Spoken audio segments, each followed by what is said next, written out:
So, Feng Shui, who believes in it and who doesn't? And what is it, right? Feng Shui is this ancient Chinese concept of having rooms in a home or things in the home be aligned in an energetic way, in a positive way that creates good energy around the house. And I definitely believe that houses have energy. There is absolutely no doubt in my mind from selling real estate all these years that when people walk into a home, they can feel things about it.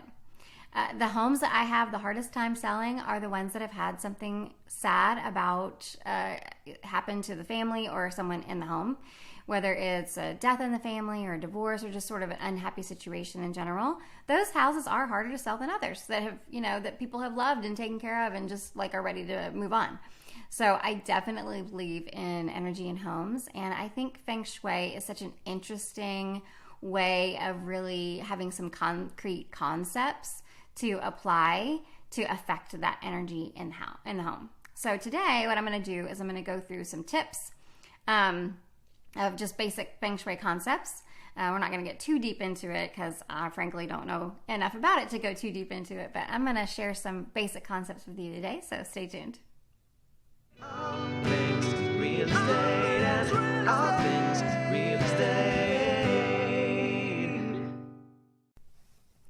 Something called the commanding position is one of the fundamental basics in Feng Shui. The idea is to find a location in the room you're wanting to Feng Shui where you can see the door without being directly in line with it.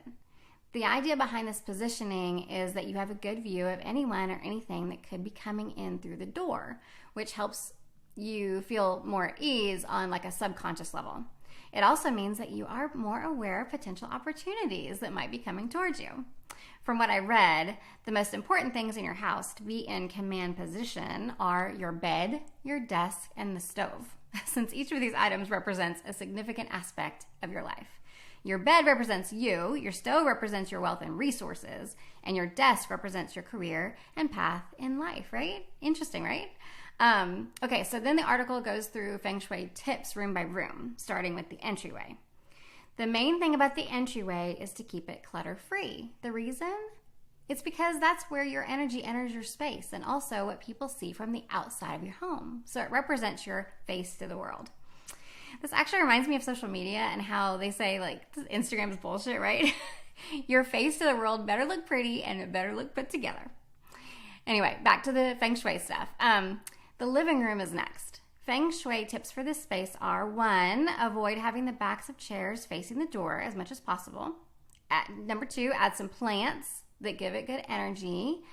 And number 3, have seats facing together so you can easily make conversation. And 4, have ample seating in the room for friends and family to visit. This is interesting to me because I actually have a couch in my living room that faces the front, like that backs to the front door. So I might need to go like Feng Shui my own living room space. Also, I don't have really any living plants in my house. I have a lot of like fake succulents. So I guess I need to maybe get on putting the living plants in my house. You know what I mean? Get that good Feng Shui like living energy in my home. So let me put that on my list of things to do. Now let's talk about the kitchen. This is where the stove is. That's one of the main elements of the house, like I mentioned earlier. What I read about this is that it represents nourishment, right? That's actually a really neat way to describe the kitchen to me. I normally think of it as the heart of the home, but I like that nourishment concept. It's kind of nice. They also said in the article to take care of your refrigerator. Make sure it's clean and tidy and that there aren't expired items in it. Also, in general about the kitchen is the concept of not a lot of clutter on the countertops. This is super important to us when we are staging houses too, to sell them. No clutter, put all the stuff away. I also would know that a lot of you love all those refrigerator kitchen magnets and the stuff that's held up with those magnets. And I'm probably going to get some hate for this, but keep that stuff to a minimum. I mean, hang up your kids' stuff, but don't have it covering the whole fridge. Pick like 2 or 3 things to hang and switch those items out. I actually used to hang my kids' stuff on like the inside of our pantry door, so that our pantry doors were open all the time anyway, so that when it was closed, you couldn't see all the kids' stuff. But when it was open, they got to see their drawings and stuff like that. But it just wasn't constantly on display, and I got to still have my pretty kitchen. Anyway, back to the Feng Shui stuff.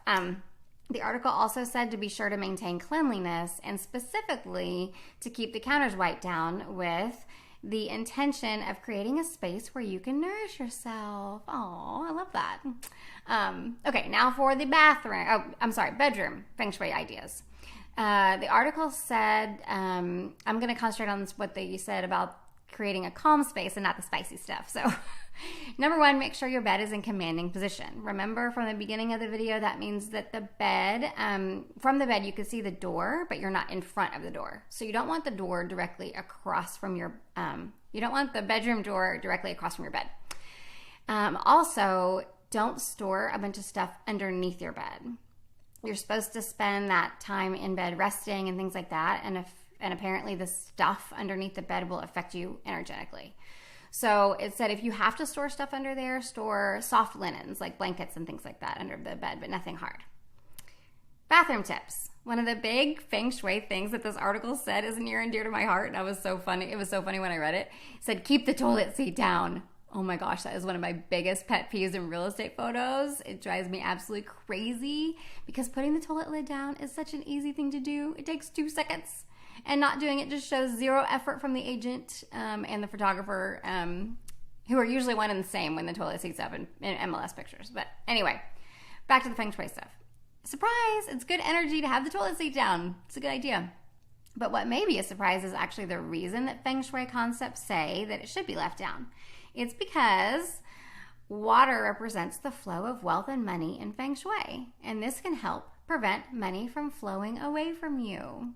So, there is a reason behind energetically the reason I hate the toilet seat being up.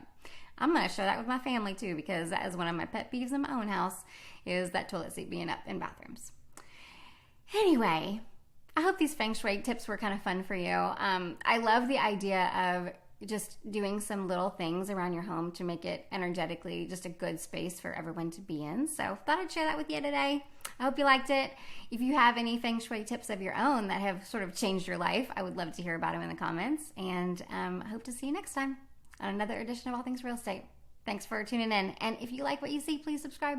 Thank you. Bye-bye. All things real estate and all things real estate.